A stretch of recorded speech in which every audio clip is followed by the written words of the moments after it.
2023 was a great year for bourbon as far as high-end allocated bottles go, but 2024 is shaping up to be just as good. Let's get into it.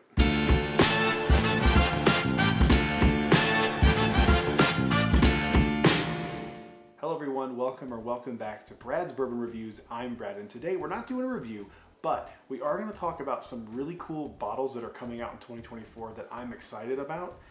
Now, in a perfect world, I would get my hands on all of these. However, that's not realistic. There are just limitations. Other bottles are going to come out besides these that I'm going to want to get my hands on, but hopefully all things go according to plan. These will all be on my shelf in 2024. All of this information that I found for these was from a great Instagram account called Coming Whiskey, C-O-M-I-N-G Whiskey. It is a great resource for all things that are coming out, bourbon, whiskey, all of it. It's a great resource. Go follow them on Instagram. Actually, the link will be in the bio to go give him a follow because he does really great stuff over there. But let's go ahead and get into the ones that I'm most excited about. First up, oddly enough, is a bottle from Bardstown. I'm really curious about this one because apparently Indian whiskey is like really, really good. I have yet to try any, but like Indian whiskey is starting to become a thing that people are like really kind of paying attention to. And that's why this interests me so much coming from Bardstown. It's Bardstown Collaboration Series Amrit? I don't know how to pronounce it. I apologize. Someone comment down below how you pronounce it because I know I said that wrong. It is a straight rye whiskey finished in Indian Amrit barrels. After it's finished, it is blended with straight bourbon whiskey. So that is just a unique combination all in its own. That's really cool. It's very interesting. Bardstown is in a really cool position to do a lot of cool things. I hope this isn't one of those releases where it's like $300. That would suck. But it is very interesting to me, and that's one that I'm gonna definitely try to get my hands on. The next one comes from Redwood Empire. It's called Devil's Tower. It's a high rye bourbon, and I just am on board with whatever that they want to do. They are an incredible distillery. I love everything I've had from them. In fact, Redwood Empire Cask Strength Bourbon Pipe Dream made my top 20 of last year. So I love them. Anything they want to put out, I'm here for it.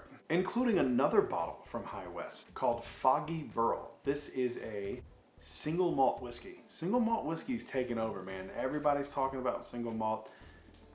I'm still more partial to bourbon, and specifically wheated bourbons are like my favorite go-tos. But again, it's Redwood Empire. They have yet to release something that I did not thoroughly enjoy, so I'm here for it. And both of those releases are batch ones, and they will both be at 99 proof. The next one is really interesting to me. Wild Turkey is doing some pretty unique things. I don't agree with all the decisions that they've made over the last few years, especially when it comes to pricing, because to me, they're like more of a blue collar brand, and then to have multiple $100 releases in the same year is just wild to me. But this is Wild Turkey Private Select, and essentially what they're gonna do is they're going to offer up single barrels of Wild Turkey 101. Now, I don't know the pricing on these. I would assume it's gonna be in like the $35 to $45 range, just based on what Wild Turkey 101 currently costs. But this is gonna be something that I think is really popular and that people are gonna really enjoy. I love Wild Turkey 101. It's one of my favorite go-to everyday drinker, shelf-stable bourbons. It is something that I truly love. So this makes me really excited, and this is the kind of thing that I was really hoping to see more of in 2024. These focuses on this more shelf-available options that don't cost an arm and a leg. And on the completely other side of that coin, Wild Turkey comes out with an announcement about their new Camp Nelson. This is Camp Nelson B, and is matured on the 6th floor of the warehouse. Camp Nelson F is one of the best bourbons I've ever had. It would have been my number one of last year, even over Stag, possibly. I'd have to do a side-by-side, but it was just so good. It would have made my list had I owned a bottle.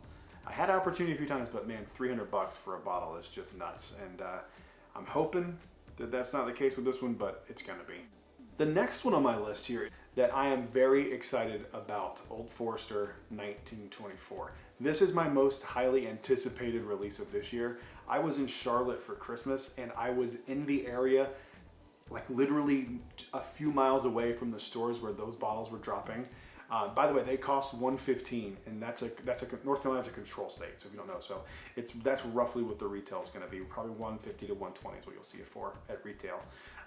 I was so disappointed I couldn't get my hands on one of those. I drove around to like 12 different ABC Mecklenburg County liquor stores, and everyone I went to was like, oh, we just had it. Somebody just grabbed the last bottle, and it was just such a letdown. But I have got to get my hands on that. I love the Whiskey Row series. Old Forester does not know how to make bad bourbon. I cannot wait to get my hands on a bottle of Old Forester 1924. The Whiskey Row series is dope. Looking forward to that. The next one on my list here is something that is interesting to me and my fiance. My fiance, for whatever reason, I like it too, but she loves it. She loves Rebel bourbon. Loves it, loves it, loves it. We actually were gifted a bottle of Rebel 10-year that we have yet to do a review of because I was sick, she was sick. So we still haven't got a chance to review the Rebel 10-year, but we're coming around to it. This is something that we're definitely going to try to get our hands on. It's a Rebel Stave finish collection. And from what I could tell, there was like a few different versions of these. I'm going to consult my phone here, I apologize. This one has Stave finishing that imparts flavor of caramel honey. I saw one that was like, I think I may have took a screenshot of it. Yes, I didn't. I saw one that was like coffee maybe, or something like that, mocha, something like that. So any kind of finishing stuff like that I'm interested in. Because it's like, for me, the Stave finishing has kind of been proven with Maker's Mark. Maker's Mark wood finishing series is great.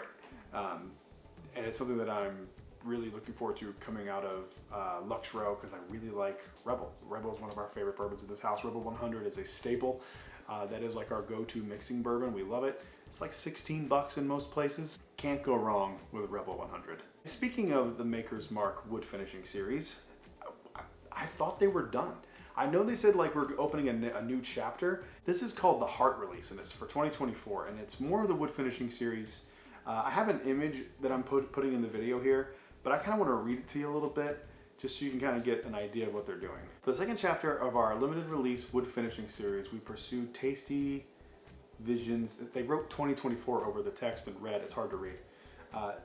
Taste visions inspired by the teams who craft our handmade bourbon in Loretto, Kentucky, the makers of our mark, if you will. In this 2024 release, known as the Heart Release, we have crafted a one-of-a-kind expression that celebrates our team that distills our whiskey. This team is the center, the heart, if you will, of our whiskey making process. The stage in this process serves to guide all other stages, ensuring our taste vision is realized.